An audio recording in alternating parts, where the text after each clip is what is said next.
0050-930, August 17th, 2025, Pine Valley, Montana. 3 M142 HIMARS launchers of the U.S. Army had taken up firing positions on the damp staging field outside Risu, Poland. Launcher hatches opened. 6 M30A1 GMLRS rockets were loaded. Long-range fragmentation warheads with a 70 kilometers effective range, each pre-programmed with locked coordinates.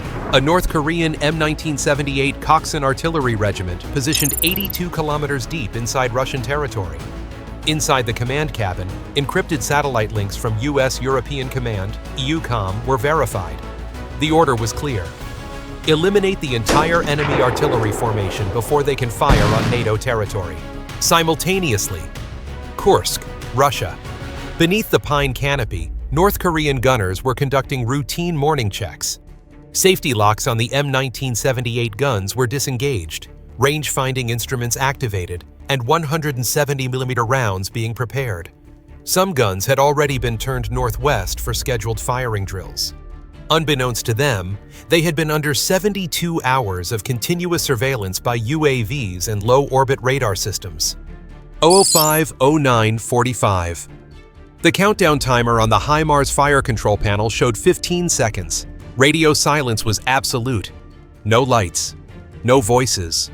Just the hum of cooling fans, the clicking of targeting relays, and the pale glow of screens.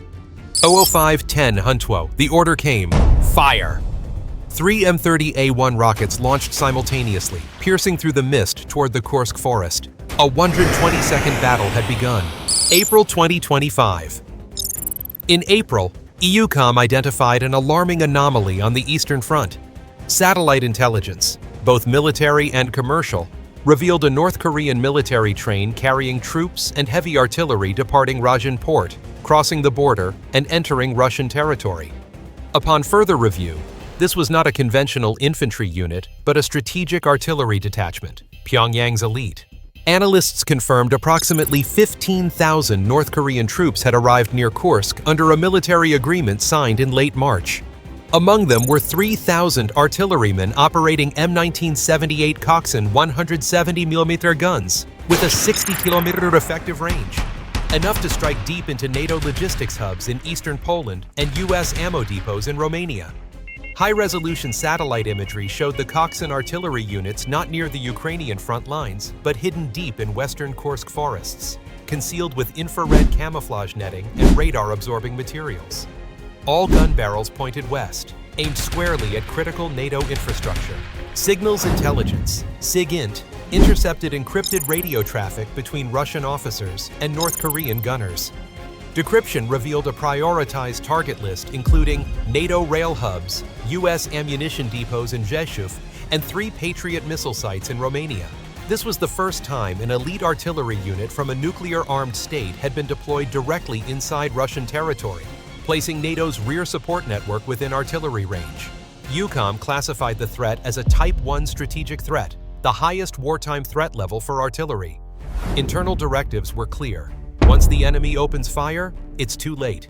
The only viable action: eliminate the battery before launch. 0320 local time, April 22nd, 2025. EUCOM HQ, Stuttgart, Germany. A tactical intel report flashed onto the EUCOM operations room screens. Satellite imagery confirmed. 3 North Korean M1978 artillery sites in western Kursk were now fully deployed, loaded, and ready to fire. From their current locations, NATO infrastructure could be struck in less than 90 seconds from firing order.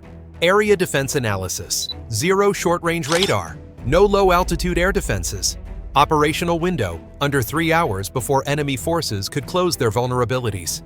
0335. The report reached the Joint Chiefs at the Pentagon. Recommendation from EUCOM: preemptive strike, the only viable option. Secretary of Defense approved. Orders were relayed to forward-deployed HIMARS units in Poland. At the Zamość command post, the U.S. HIMARS commander authorized the strike. 3 launchers, each firing a single M30A1 rocket. Simultaneous launch programming ensured all 3 targets would be neutralized within the same engagement window. Trajectory calculations took 12 minutes. Range: 84 kilometers. Cruising speed: 10,700 kilometers. Time to target, 55 to 57 seconds. Launch angle of 53 degrees put them outside detection range of enemy radar, enabling supersonic descent on target. Evacuation plan. HIMARS units to relocate from firing site within 90 seconds post-launch, moving to a secondary location 4 kilometers away to avoid counter-battery fire. 0455. Combat readiness alert issued. Rockets loaded. Coordinates entered. M-code anti-jamming GPS checked. Status lights. Fully armed. 050930. Complete radio silence. Target still unaware. The commander locked eyes on the clock. Final 30 seconds. 0510. Final order. Fire. 1 salvo. No re-attack.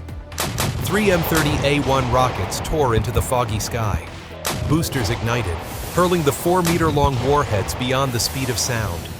No sirens, no warning flares. Just hot gas ripping through the sky, a faint vapor trail dissolving into the low cloud cover.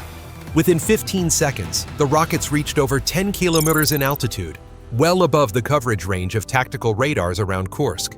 At these heights, their trajectory bypassed the detection range of Buk M2 and S-300 systems. No interceptors launched. On the ground, North Korean gunners were finalizing shell loading. Some Koksan barrels were already lowered in firing position. They believed they still had time, unaware their countdown to destruction had already begun. 051040. The rockets peaked at 21 kilometers altitude. Inertial navigation paired with M-code GPS maintained a guidance error of less than 3 meters. Each rocket assigned to a distinct target: ammunition depot, gun positions, and logistics route.